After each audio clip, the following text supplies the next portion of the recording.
Hi, I'm Neither Dot, and you got clickbaited. Okay, no, not really, I swear. Just one little part of the title is wrong, and that's the random part.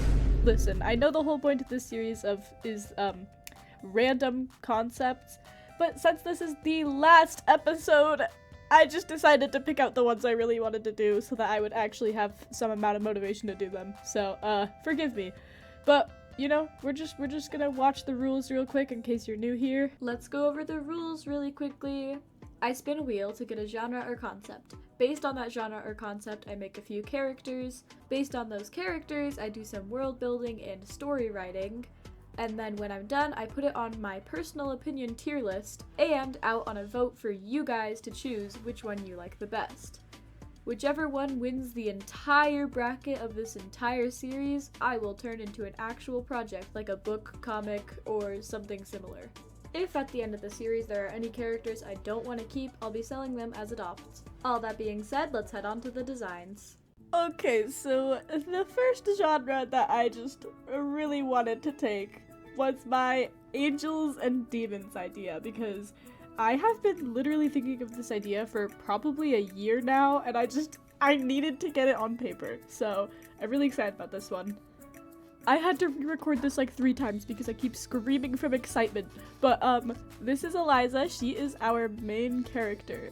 I have been thinking her up for like years now. I love her design so much. I'm really proud of how it turned out. Alright, so Eliza, she's kind of the popular girl of school. She's queen bee, you know, classic, kind of a little mean, as in a lot of mean. She only invites the cool kids to her epic parties, so everyone wants to be a cool kid so they get to go to her epic parties. And one day she hosted her big quinceañera party, invited all of the epicest people in high school, because none of them suck or anything, and it was amazing. She was having the time of her life. It was just a wonderful, happy, exhilarating experience. And then she falls down a flight of stairs and dies. More on that in a second. Okay, we're doing things a little out of order compared to usual, but here's basically what happens after she dies. She finds herself in a dark void with like no direction. There's no up, there's no down, there's no left, she has no idea where she is, frankly. And then a little beam of light appears, and he has a very goofy little personality because this is a dramedy, so he's so stupid, okay? It's a dumb concept, but he's basically an angel of some kind, and he says, "Alright, Eliza, listen up. You were a very crappy person. However, you are very young, so you know what? We're giving you a second chance. With some terms, of course. So, the terms are, she gets to go back to Earth, and there's gonna be 2 new people in her life, one of which is an angel, and one of which is a demon. She just doesn't know who's who." Eliza wakes up, remembering it in great detail, just completely traumatized by the fact that she just died and then was given a kind of cryptic prophecy about 2 people. So safe to say she's acting very different. A lot of her popular friends drop her for being weird and paranoid, and she doesn't really care because she's just so focused on what the heck is happening.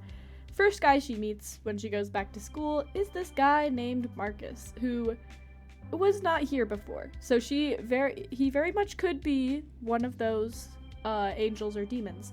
She doesn't know if he's an angel or if he's a demon or if he's neither, but all she knows is that they are getting along very well. He's an art kid, he's kind of new to the school, he's like asking around what to do and stuff, but he's just in the art room constantly, and he has a cool sense of music, and she's just like, wow, this guy is so cool. Shortly after, Eliza meets this girl named Sasha, and Sasha just immediately is just like, "Oh, would you look at the school's queen bee? Wow, you think you're so cool for making fun of others and being all fake and stuff."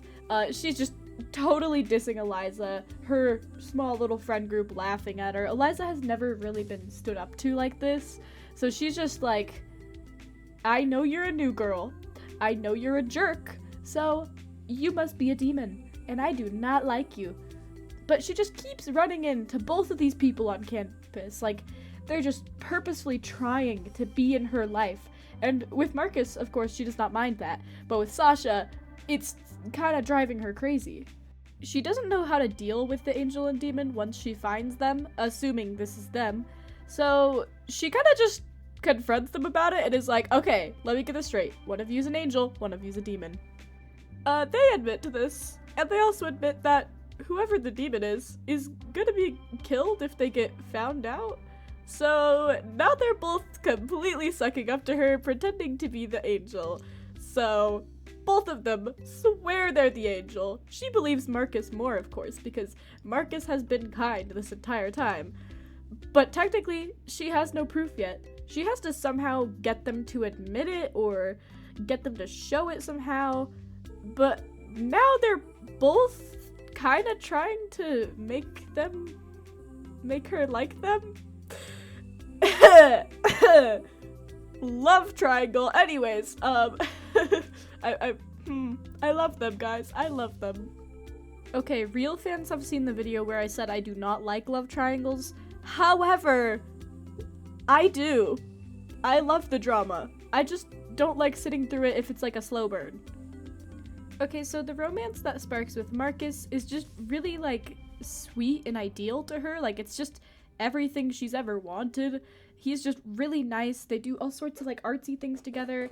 She's slowly learning how stupid it was of her to like care about cliques and stuff, because everyone outside of her main popular group was just so much nicer to her than inside.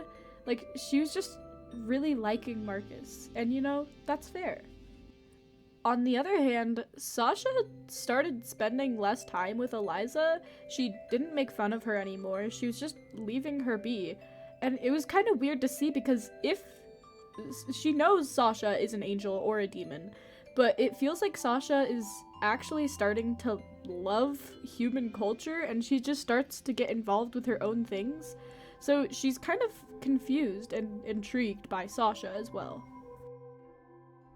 I'm not spoiling who's who, and I'm not spoiling who she ends up with, but the name of this story is I Believe in Second Chances, because it feels like the perfect title for a completely unserious story that just ends up being like a little bit good, but like it's also really stupid, because that's the goal here. I want it to be a little bit cheesy.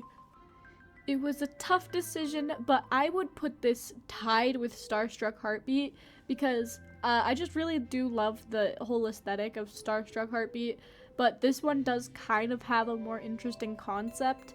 I do kind of feel like I could have done better, but I am very proud of my designs, and I would definitely expand on all my ideas if this wins.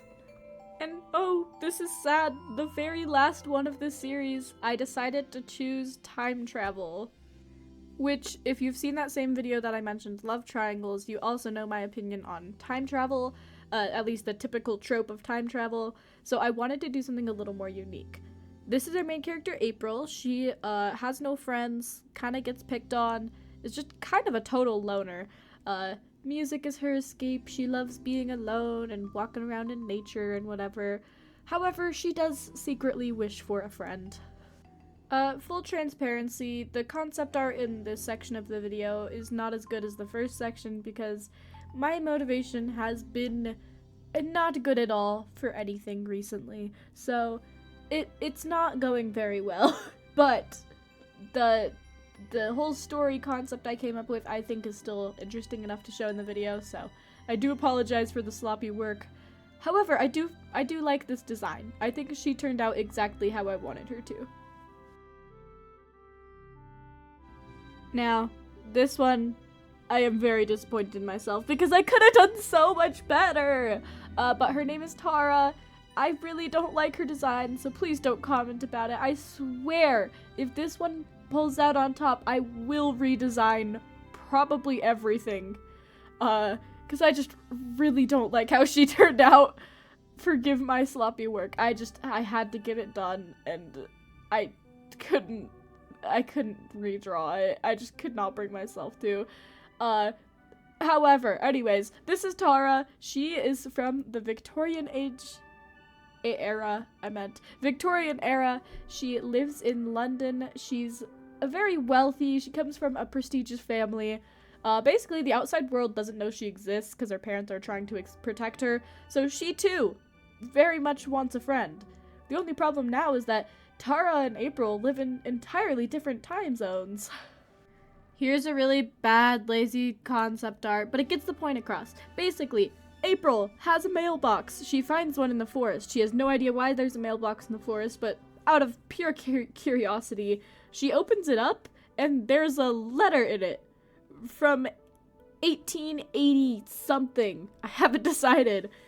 So she kind of jokingly writes one back, even though, you know, it's certain not to do anything. But it does. The thing is, Tara receives that note.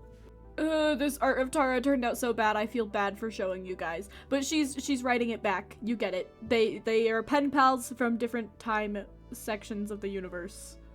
Okay, now before this seems like a complete and total failure, I just need to really chop down on this. Basically, April and Tara exchange notes. They are each other's only friends. They gain a super strong friendship even though they are from entirely different eras. And eventually, April finds possibly a way to travel back in time.